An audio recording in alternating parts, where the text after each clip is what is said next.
오늘은 욥기 40장 말씀 통해서 하나님을 알고 나를 알자 하는 제목으로 같이 은혜 나누겠습니다. 자, 1절 말씀 보겠습니다. 여호와께서 또 욥에게 일러 말씀하시되. 하나님께서 욥에게 두 번째로 말씀하기 시작을 했습니다. 지금까지 38장, 39장에서 하나님이 욥을 향해서 우주 만물과 피조 세계에 나타난 당신의 광대하신 주권과 능력에 대해서 말씀하셨습니다. 먼저 하나님은 우주 세계의 운행과 질서, 이것을 말씀하셨어요. 땅에 기초를 놓고 바다의 한계를 정하고 해와 달과 별 등 천체와 운행을 친히 주관하는 분이 당신 하나님이심을 분명하게 말씀하셨습니다. 또한 피조세계, 특별히 이제 동물의 생태계를 아주 소상하게 말씀하셨어요. 뿐만 아니라 인생의 눈으로는 도저히 볼 수 없는 사망의 문까지도, 죽음의 문까지도 친히 당신이 만드셨다고 말씀하셨습니다.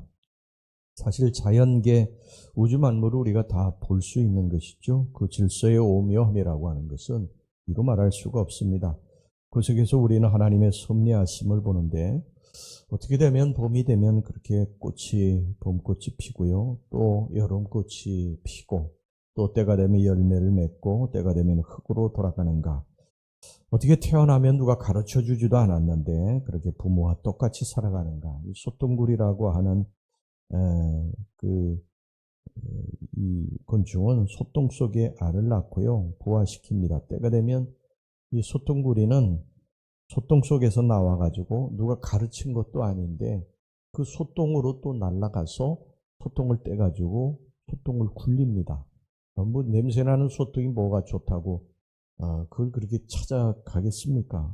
너무 신기하죠. 때가 되면 자기 목숨을 내놓고 새끼를 낳고 알을 낳고요, 새끼를 또 지키고 그러죠. 하나님 아니면은 누가 그것을 그렇게 정교하게 만들고 움직일 수 있습니까? 인간은 도저히 그렇게 할 수 없습니다. 자연계 우주 만물 속에 하나님의 섭리가 있습니다. 우리는 이 자연 속에서 그 섭리, 그 질서를 봅니다. 그런데 죽음이라고 하는 것은 우리가 볼 수 없는 것이죠. 누가 죽었다고 살아났어야지 그 세계를 보고 자세히 설명해 줄 수 있는데 그런 사람이 없습니다. 물론 이제 덜어 있다고 말하지만 신빙성이 좀 떨어지죠. 죽음은 경험할 수 있는 것이 아닙니다. 그래서 두려움과 불안이 있어요. 죽음에 대해서 우리들이 가보지 않은 길이기 때문에, 어느 누구도 가보지 않은 길이기 때문에, 경험해보지 않은 길이기 때문에 거기에 대한 불안이 분명히 있습니다. 그러나 그 죽음까지도 성경은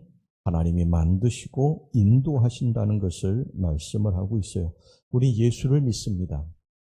근데 성경에 보면 예수님을 생명이라고 말씀을 하셨어요. 우리가 예수님을 영접하지 않습니까? 영접한다고 하는 것은 받아들이는 것을 말하는 것입니다. 예수님을 영접하는, 예수님을 받아들이게 되면 생명을 받아들이게 되는 것입니다. 예수님께서 분명히 그렇게 말씀하셨죠. 우리 인간이 거듭나지 아니하면, 다시 말하면 다시 생명을 받지 아니하면 우리는 하나님의 나라에 들어갈 수 없다고 그랬어요. 근데 우리가 육신이 거듭날 수는 없습니다. 그러니까 우리가 새로운 생명을 이제 받아야 되는데 성경은 예수님이 새로운 생명이라고 말씀하고 계세요. 그래서 그 새로운 생명 예수님을 우리들이 영접하게 되면 우리에게 영원한 세계가, 새로운 생명의 세계가 열려지게 되는 줄로 믿습니다. 그래서 예수 믿는 사람은 죽어도 다시 사는 거예요. 우리에게는 영원한 생명이 있기 때문이죠. 나는 부활이요 생명이니 나를 믿는 자는 죽어도 살겠고 살아서 나를 믿는 자는 영원히 죽지 아니하리라. 그래서 우리는 죽으면 우리의 육신의 이 생명은 이제 끝이 납니다만 새로운 생명, 예수 생명을 우리들이 받았기 때문에 저 영원한 천국에 들어갈 수 있게 되는 것입니다. 거기서 영생을 살게 되는 것입니다. 여러분, 죽음 너머에 하나님이 계십니다. 죽음에 대해서 너무 두려워하지 마시기를 바랍니다. 할렐루야. 자, 하나님이 나타나셔서 이렇게 자세하게 당신이 다스리시는 세계를 설명하시자 욥은 말문이 막혔습니다. 그리고 여기 본문에서 좀 더 구체적으로 동물의 세계 가운데서 아주 강한 짐승, 가장 강한 짐승이 베헤못의 힘을 내가 주었다고 말씀을 하시면서 인간의 나약함을 말씀하시자 더더욱 욥은 할 말이 없었어요. 15절부터 18절까지 말씀 보겠습니다.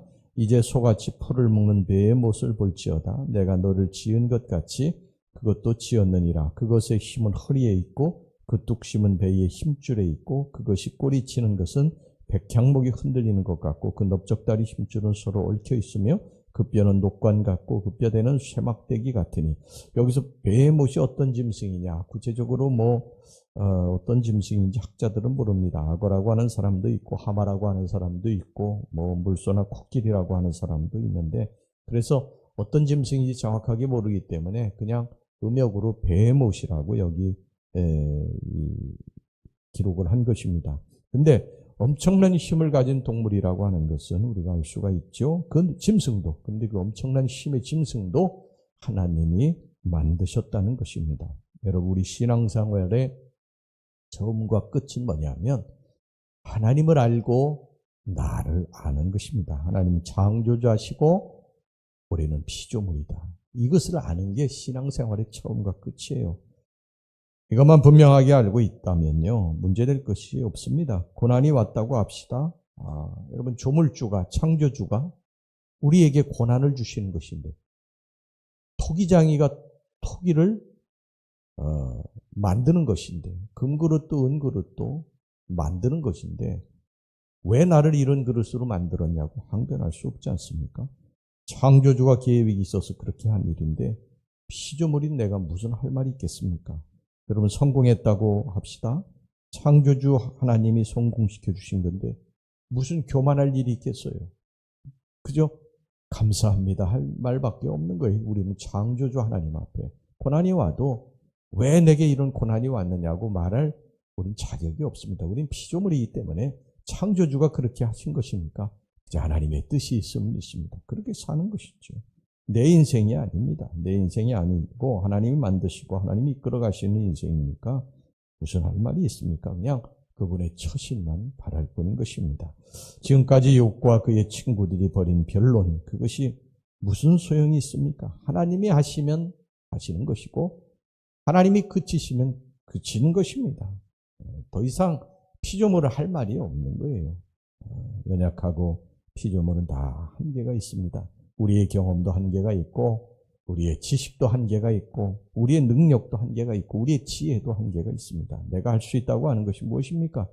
도대체 내가 하나님을 의지하지 않고 이 세상에 살 수 있는 게 무엇이 있어요? 건강 내가 지킨다고 여러분 건강합니까? 성공 내가 하고 싶다고 하는 것입니까? 행복 내가 가지려고 해서 그게 오는 거예요.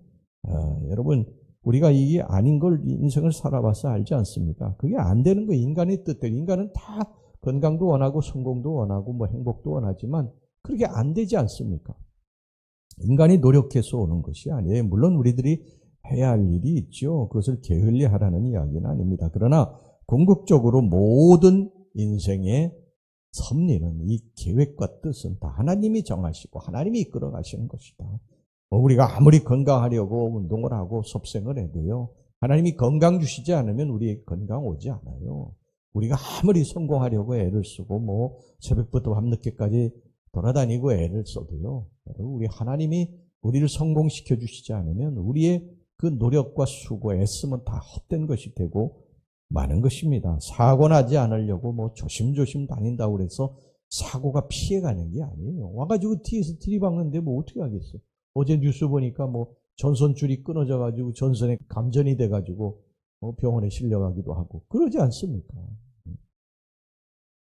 여러분, 그래서 성경은 뭐라고 말씀합니까? 시편 127편 1절에 여호와께서 집을 세우지 아니하시면 세우는 자의 수고가 헛되며 여호와께서 성을 지키지 아니하시면 파수꾼의 깨어있음이 헛되도다. 우리가 하나님을 의지하지 않고 살아가는 것은 물고기가 물을 떠나나 사는 것과 똑같은 것입니다. 식물이 뿌리가 뽑힌 채 사는 것과 똑같은 거예요. 여러분, 이것을 깨달으시기를 바랍니다. 가지가 열매, 포도 가지가 열매를 맺으려면 나무에 붙어 있어야 됩니다. 이건 삼척종자도 아는 일이에요. 우리가 축복을 받으려면 반드시 하나님이라고 하는 나무에 붙어 있어야 됩니다. 떨어져 나가면 죽습니다. 우리는 얼마 못 가 죽습니다. 누가복음 15장에 예수님께서 탕자의 비유를 통해서 그걸 분명하게 우리들에게 말씀하시지 않으셨어요? 탕자가 아버지 집안에 있을 때 행복했고 평안했던 것이지 아버지 집을 떠나자 그에게 인생의 고통이 찾아오기 시작하지 않습니까? 요한복음 15장 5절에 뭐라고 합니까? 나는 포도나무요 너희는 가지니 저가 내 안에 내가 저 안에 있으면 이 사람은 과실을 많이 맺나니 나를 떠나서는 너희가 아무것도 할 수 없습니다. 피조물은 창조주를 기대어 살아야 됩니다. 하나님이 그렇게 만드신 거예요. 그렇기 때문에 우리는 그저 하나님 떠나려고 애쓰지 말고요. 하나님 안에서 하나님이 주신 은혜 안에서 하나님이 무엇을 주시든지 그저 감사하고 그렇게 살아가시는 우리 피조물, 우리 인간이 되시기를 주의 이름으로 축원합니다. 기도하겠습니다. 하나님 아버지, 우리의 신앙생활은 처음도 끝도 하나님 알고 나를 아는 것인 줄로 믿습니다. 하나님이 왜 나를 이렇게 만드셨나고, 왜 나를 이렇게 힘들게 하시느냐고, 고난이 왔다고 원망하고 불평할 것이 아니고, 또 잘 됐다고 교만할 것이 아니고, 그저 모든 것들이 다 하나님이 하신 일이니까 하나님 안에서 감사하고 하나님 앞에서 겸손하고 그렇게 살아가는 우리 성도들이 되게 주시옵소서. 예수님의 이름으로 기도하옵나이다. 아멘.